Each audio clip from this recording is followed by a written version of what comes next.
Hello, my name is Margaret Adele, and welcome to another indie book review. And this one, I probably should have waited for. In all honesty, I probably should have put this one off because this book isn't even published, or is going to be published on October 31st, so I'm really early. But I just loved the premise of it, and I couldn't wait anymore. And that is Soulfire by Chaz Harris. This is a mid-grade fantasy with LGBT themes, which is what drew me in. I have not seen a lot of LGBT or queer themes in mid-grade, and I think it's a really crucial time to begin those themes because that's a lot of when kids start to realize that maybe they might like that boy in their class instead of the girl or whatever. And so I was really intrigued to jump right into this. Now, this is all about a young boy named George, who I believe is, yes, just turning 13.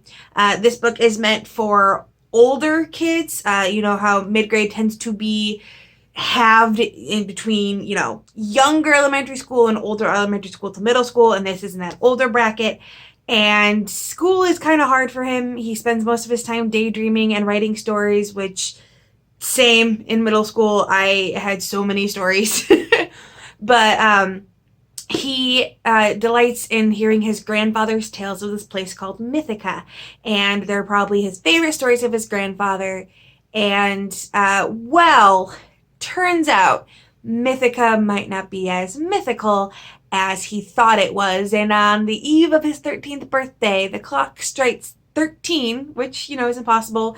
A bearded wizard climbs out called Cornelius and says that he needs George to help him defeat this big bad guy. Now, this is very, very focused on things like the arts and imagination. It would be too on the nose if it wasn't mid-grade. I give a lot of mid-grade and kidlit a pass because younger readers don't read subtlety as well. So having things be directly on the nose when you're dealing with, kids as young as 10, that's fine. But this definitely would not work as an adult book, which is fine. It's not meant to. So George finds out that his love of writing and his love of stories actually translates really well into abilities in this other world. Now, usually, and I said this before, I'm not the biggest fan of the chosen one trope. I just kind of, it bugs me. However, I'm also a fan of taking those well-known tropes and those well-known archetypes of stories and making them queer, or making it a minority character, or making it neurodiverse. Essentially taking the same recipe that we've seen 100 times, but giving very different ingredients in it. And that's what this has. There is a non-binary character called River. They are of a tribe whose name I cannot pronounce, Tuethem or something like that. It's one of those things where, this is an indie book, so it's not like pronunciations are freely available online. But, and I'm going to be showing a little bit of my own ignorance here. It was one of the first instances where my brain could not automatically code the character as being one gender, and then I had to undo it. And I think a lot of people do that kind of thing where when you've been raised from birth to see everything as male or female and you become an adult, and you're trying to also see things now as non-binary, your brain tends to automatically convert it to one or the other based on the patterns that it's always known. Like, I know in my head, Rhiannon from Crescent Moon Reads is non-binary. My brain always wants to code her as a she when it's a them. They're them. You get what I'm saying. So it can be very difficult to switch the thinking of your brain.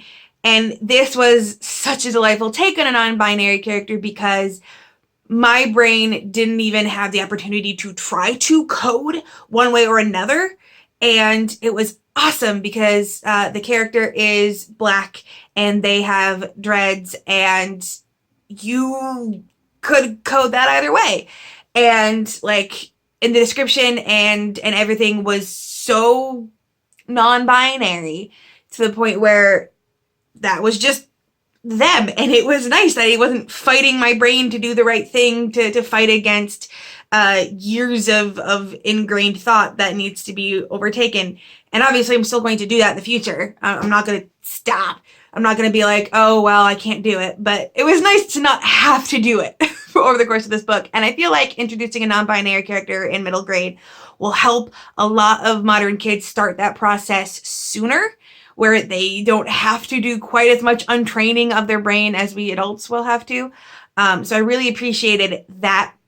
I also appreciated that it was a bit self-aware. There's a lot of diversity and ethnicity in the cast. George is not the only creator that's there. There is maybe the boy that he might have a crush on is Hispanic. And one of my favorite characters, Arena, is, I believe, Chinese American. I definitely know she is of Asian descent. And it's the greatest thing. My favorite line, I reread it like 5 times. It's fairly late in the book. Arena looks at George and she goes, "You're the chosen one. You're the one that's going to save us." He's like, "What?" She's like, "I wish you weren't white." Like, I don't need a white savior. She goes, "Don't save me." And then she turns to the Hispanic guy and goes, "You could maybe save me." Like, she's like, "None of this white savior nonsense. I don't need it." And I thought that was so funny. I loved it. And George is like, "Well, I think I'm gay." And she's like, "Well, you still have white male privilege."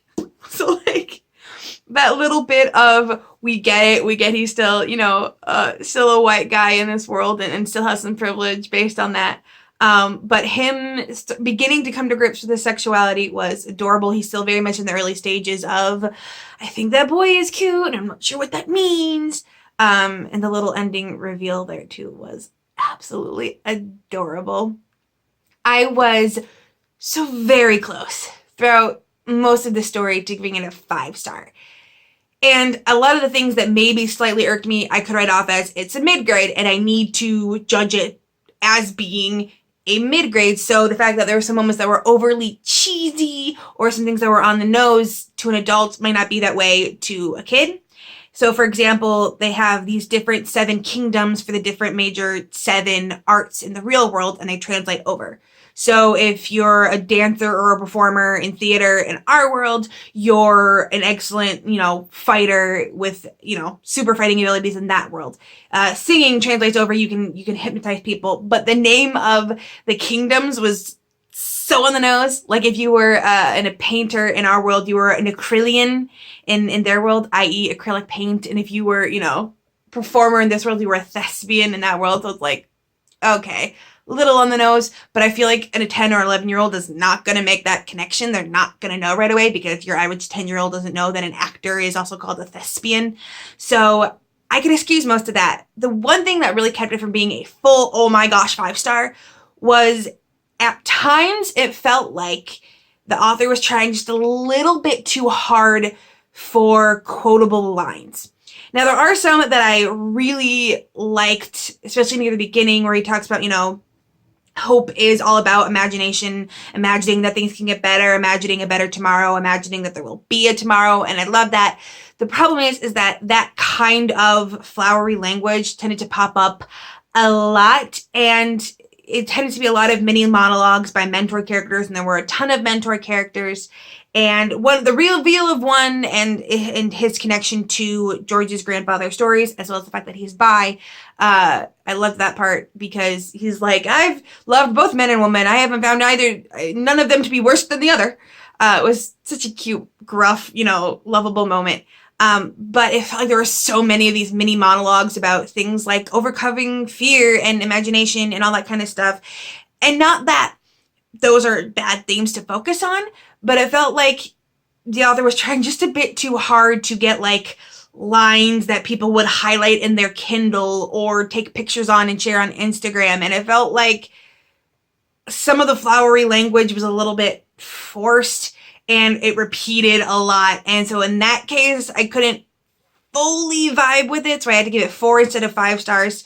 And I don't really do like half stars or whatever. There's no point, because I also have to review these books on Amazon and Goodreads, and Amazon and Goodreads don't have partial stars. So I did have to take away a star for that. However, if you are that kind of person and you love, putting meaningful quotes on your Instagram against, landscape backdrops, or you're building up a quote collection on your Kindle or whatever. You will enjoy that. It's just not something that I could personally get into.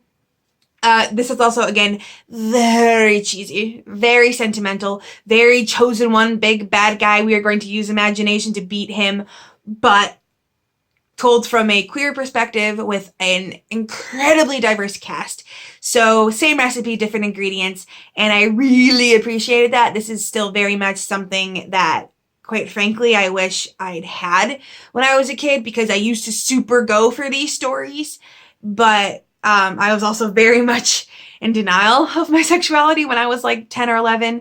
I would watch, the movie Cats, the 1998 VHS tape, and just like wonder why I was so fixated on Bomb Ballerina's chest with no real reason why. And I read a lot, so I feel like if I'd had books like these to get lost into, I might not have been such a homophobic little shit when I was a teenager, but I also might have come to grips with my own sexuality a lot sooner than how late in life it took me. So I am so thrilled that we have books like this.